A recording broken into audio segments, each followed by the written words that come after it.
Voilà, il y a 2 ans, et un peu plus de 2 ans, si on m'avait dit que je serais dans une église à témoigner, à louer, à prier, à aller à la messe, j'aurais rigolé gentiment et j'aurais dit, à cause toujours, tu m'intéresses. Voilà, mais en fait, le Seigneur, quand il a décidé, les choses sont écrites, on ne doit que s'y plier. Voilà, donc je suis né à la Guadeloupe, une famille catholique, les parents croyants et pratiquants, donc du coup, baptisés, forcément. Et donc du coup, mes parents nous ont, donc 4 frères, une sœur. Mes parents nous ont promenés dans toutes les églises, je dirais aujourd'hui, le témoignage va suivre, dans toutes les églises de la Guadeloupe, de la région parisienne. Quand on est arrivé en France, oui, de la région parisienne, donc Dozulé, Lisieux, Chartres, en fait, bon, on les a pratiquement tous faits. Et bon, du coup, j'ai mûri dans la religion. On va dire, non, en fait, je suivais le Dieu de mon père, exactement. Plus exactement, je suivais le Dieu de mon père. Mon père était très pratiquant, est toujours très pratiquant. Et donc, du coup, il nous a mis dans l'ambiance de Dieu, dans l'ambiance de l'église. Mais en fait, j'allais pas à l'église pour moi, j'allais à l'église pour mon père, en fait. Et grandissant, à l'âge de mes 12 ans, bon, j'avais des copains. Le dimanche matin, moi, j'étais à l'église. Eux, ils étaient au foot ou au sport. Donc, du coup, ça m'ennuyait un petit peu. Et à l'âge de mes 16 ans, j'ai pris la décision de dire à mon père que ça m'intéressait plus. Donc du coup, je suis allé le voir, je tremblais, un peu comme aujourd'hui. J'ai dit, écoute papa, c'est bon. Jusqu'à aujourd'hui, j'ai fait la première communion, je vais à la messe avec toi, je t'ai suivi un peu partout. Mais aujourd'hui, moi, ça m'intéresse plus. J'ai plus envie de continuer, j'ai envie de faire autre chose. Et aller à l'église tous les dimanches, ça m'intéresse plus. Donc du coup, j'étais très surpris de sa réponse. Il m'a regardé dans les yeux, il m'a dit, bah écoute, fais comme tu veux. Et à partir de ce moment, il y a eu comme un silence intérieur. Je me suis retrouvé en fait tout seul. Et il y a quelqu'un qui est venu me voir, que je vais appeler tonton. Et cette personne m'a dit, bon écoute, maintenant que tu n'es plus avec ton père, viens avec moi. Comme ça, je vais t'emmener, on va on va se promener, tu vas voir un peu la vie, ce que c'est quand on est en dehors de l'église, quand on veut être soi-même. Alors du coup, c'est à l'âge de mes 16 ans. Donc du coup, les petites copines, on commence à s'y intéresser. Donc on commence à avoir les petites copines. Donc on commence à faire des choses pas très catholiques. Ouais, voilà. Donc dans les magasins, un peu les jurons, enfin bref, beaucoup de choses qui me ressemblaient pas du tout, à vrai dire. Et donc du coup, le sexe est arrivé très vite, la boisson est arrivée très vite, et je suis très content de moi parce que je n'ai jamais fumé, je me suis jamais drogué. Par contre, j'ai pas mal bu, et il y a eu des filles, et voilà. Donc du coup, jusque-là, il m'a bien enseigné tout ça, on va dire tout le mauvais côté. Et ce faisant, donc les choses du côté obscur se présentaient à moi. Et un jour, j'ai rencontré donc une fille, la mère de mes enfants. Donc, ah oui, j'ai oublié de vous dire, j'ai 50 ans. J'ai, j'ai, ouais, j'ai 50 ans. Il n'y a pas eu d'erreur, j'ai vérifié. Donc, j'ai 50 ans. Donc, j'ai 3 enfants. Donc, un dont je ne parlerai pas, parce que je n'ai pas demandé à la mère l'autorisation d'en parler. Donc, j'ai 3 enfants avec 2 femmes différentes. La première a 26 ans, le second a 21. Et la première que j'ai eue avec une autre fille a 30 ans. Voilà.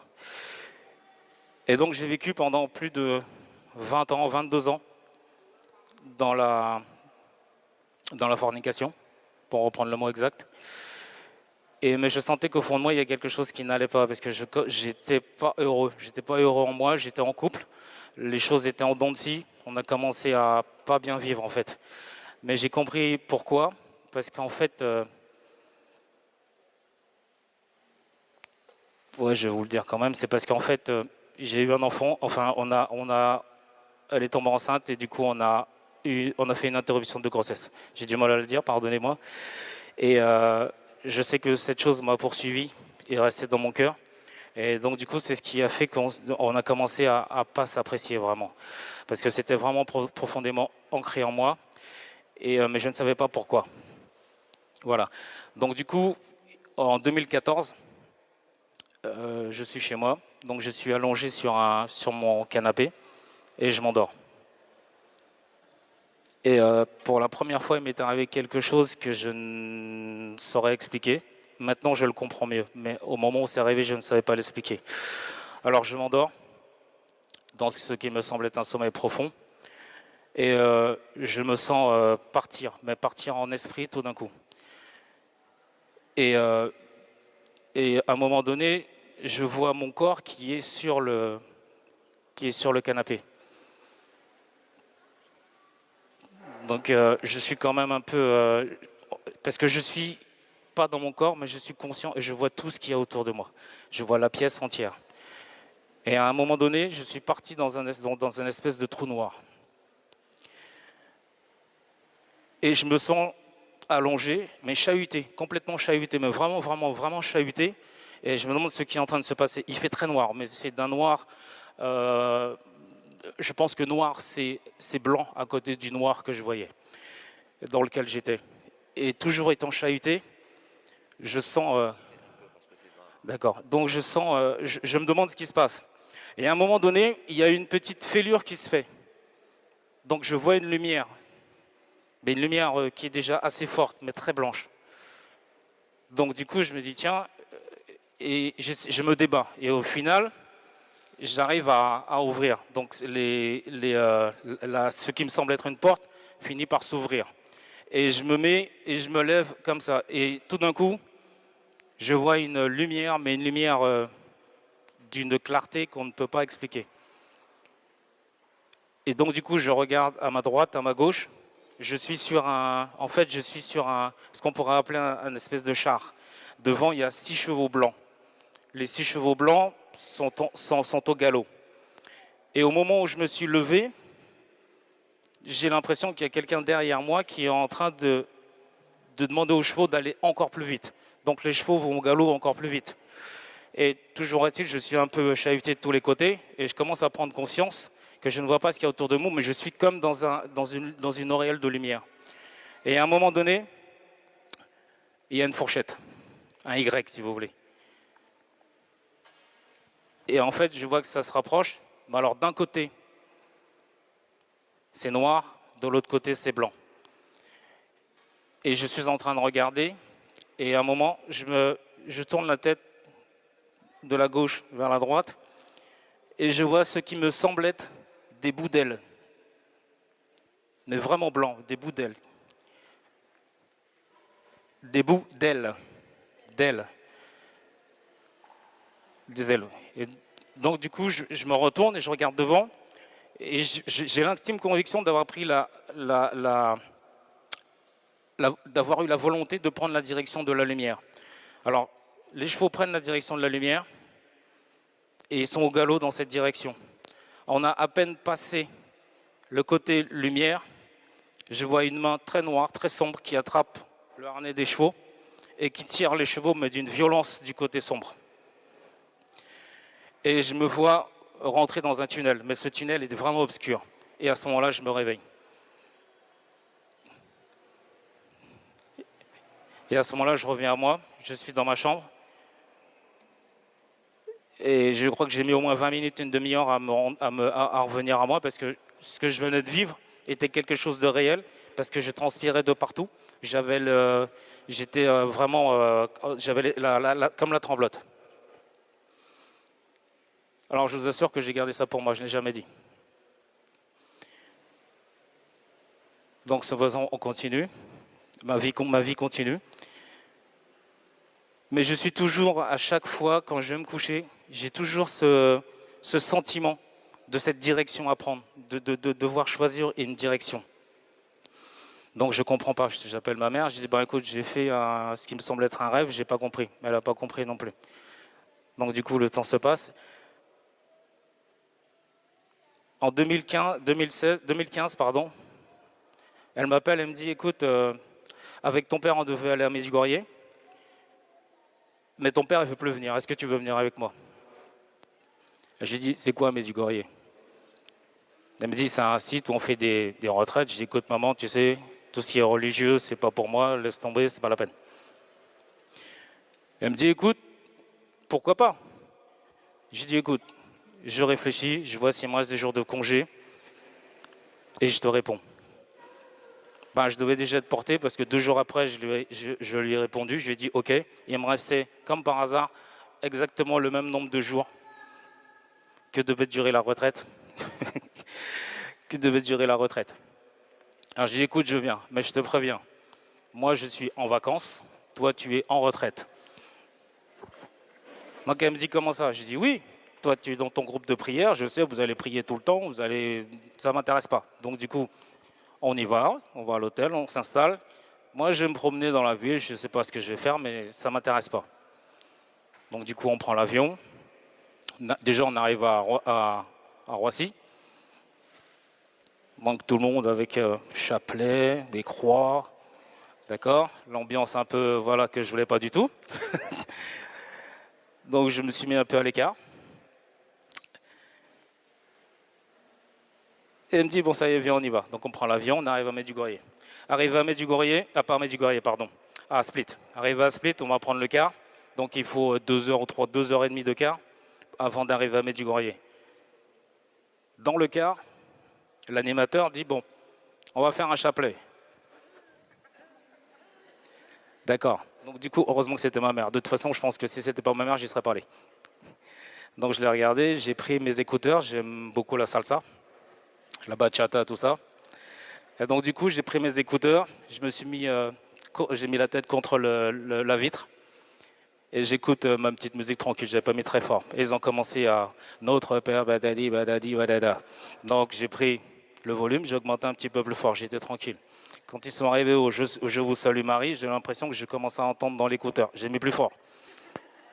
Donc du coup, donc du coup, j'ai eu un petit moment de tranquillité. Mais alors c'était pire. J'entendais même plus ma musique, j'entendais que les Je vous salue Marie. Alors je la regarde, je dis bon ok, on va faire avec. Alors ça a duré comme ça pendant tout le chapelet. Arrivé donc à l'hôtel, l'organisateur, enfin le berger dit on se retrouve ce soir, on va faire une veillée de prière. Je dis écoute, ça j'y vais pas. J'ai dit ça, j'y vais pas, veillée de prière, non, j'y vais pas. Et elle me dit non, viens, tu vas voir, ça va être un peu, ils vont nous présenter un peu toute l'organisation, ce qu'on va faire pendant toute la semaine. J'ai dit écoute, je m'assois et puis on va voir. Donc j'arrive, je la regardais, j'étais un peu dans les nuages, ils étaient en train de parler, ils ont fait les prières, enfin je me souviens même plus. Bref. Le lendemain, il devait pleuvoir à Medjugorje. Et le berger dit, donc comme il va pleuvoir, on va rester là, on va regarder des vidéos. Je dis, ah, bon écoute, c'est cool, moi je vais rester là, puis vous allez faire vos trucs. Donc du coup, le lendemain, il a plu. Et 2 jours après, on devait aller au Cenacolo. Et il faisait beau. Le berger dit non, comme il fait beau, on va en profiter, on va aller à la colline aux apparitions. Donc j'ai dit à maman, écoute, je t'accompagne, j'aime la photo aussi. Donc j'aime mon appareil photo. Et j'ai dit, je vais te faire plein de photos, comme ça tu auras des souvenirs. Quand tu vas rentrer à la Guadeloupe, tu pourras montrer à grand-mère, ainsi de suite, à toute la famille, au père. Et elle me dit, ok. Alors on ouvre la partie. Au nom du Père, je vous pardon. Notre Père qui êtes aux cieux. Donc du coup, je commence à sortir mon appareil photo, je me mets un peu en avant et je commence à lui faire des photos. Et arrivé au niveau de la croix, je regarde, pas la croix, pardon. Arrivé au niveau de Marie, j'ai fixé la statue un moment et je me suis arrêté, mais c'est quelque chose qui ne me serait jamais arrivé. Je me suis arrêté, je suis resté devant et je la regarde.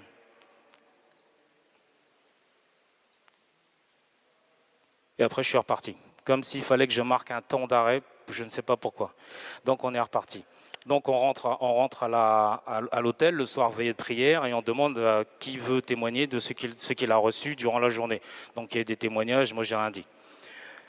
Le lendemain, ils nous disent, on va au Podrobo. Ma mère, elle me dit, écoute, essaie de faire un petit quelque chose, tu sais que tu as des difficultés en ce moment, je te demande pas de prier, mais suis un petit peu. J'ai dit, écoute maman, c'est toi.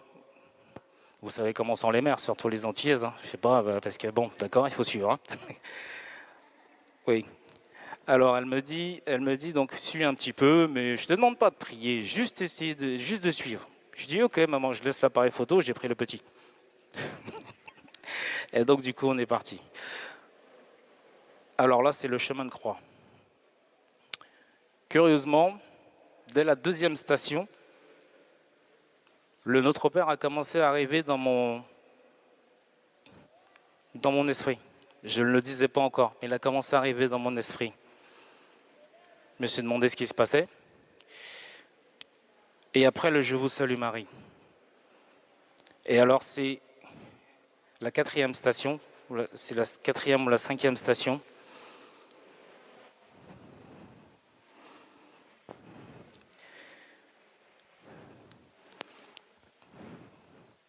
Il y a une stèle avec Jésus qui chute. Donc il est par terre avec la main, avec une des mains par terre et la croix sur le dos. Et au-dessus de la croix, il y a ce qui semble être un Romain, on va dire un badaud, qui appuie sur son dos pour qu'il ne puisse pas se relever.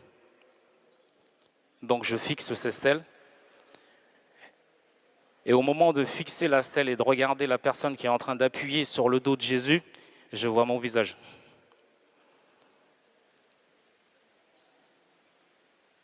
Alors j'ai cligné de l'œil, j'ai regardé et je vois encore mon visage.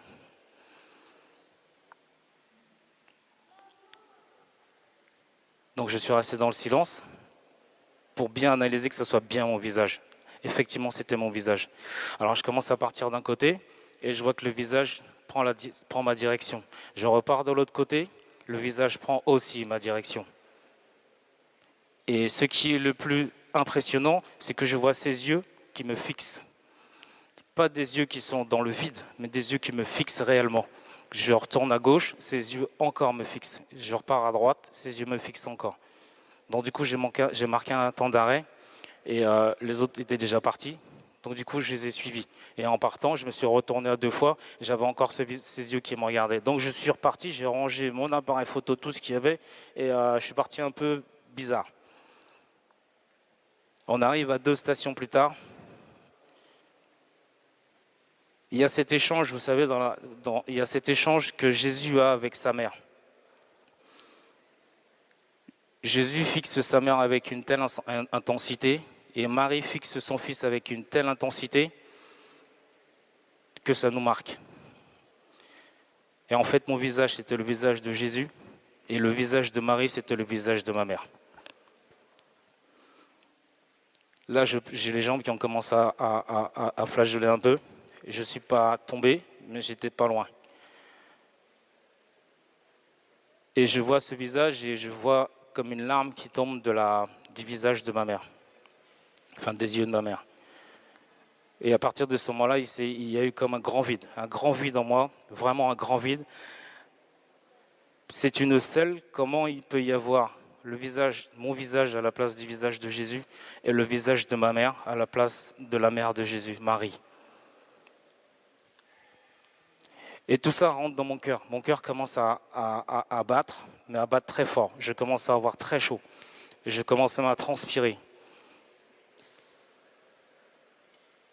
Et je pars, mais là je pars tout d'un coup, je suis vraiment livide, parce que je ne réalise pas encore ce que je vois. Je repars, je suis vraiment livide. Je rejoins les autres, je m'empresse de les rejoindre, et on finit par faire une prière à la croix.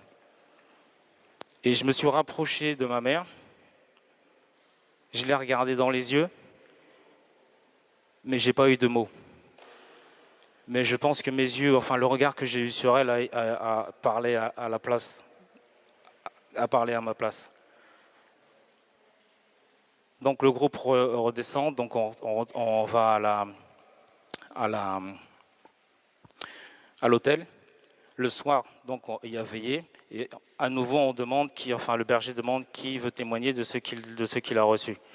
Moi je voulais absolument pas parler, Donc je suis resté dans mon coin.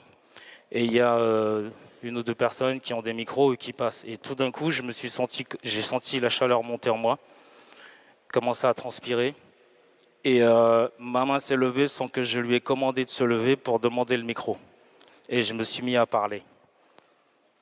Donc j'ai confessé qu'en fait, j'avais une amertume envers ma mère, ce qui fait que nous étions éloignés. Je ne lui parlais plus, mais c'était une rancœur qui était dans mon cœur. Et donc j'ai témoigné de tout cela. Donc le berger, il a prié, et franchement, je me suis senti vraiment bien. Mais ce qui s'est passé ce soir-là,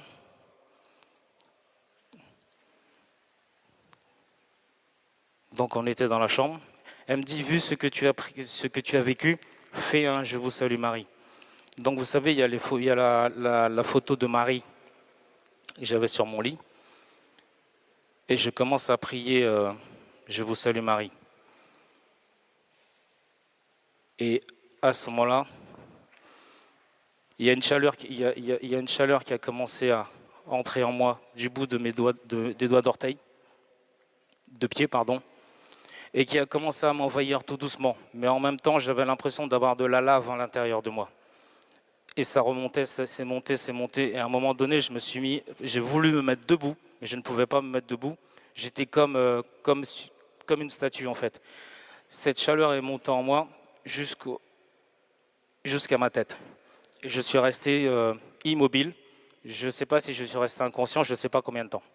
Quand je suis revenu à moi, j'ai senti cette chaleur qui est repartie de la même manière qu'elle est arrivée. Et je dis, maman, il vient de se passer quelque chose. J'ai senti vraiment quelque chose en moi, mais je ne sais pas ce que c'est. Elle me dit, écoute, c'est peut-être rien. Donc je m'endors. Je m'endors. Peut-être 10 minutes après que je me sois couché, je tombe dans un sommeil.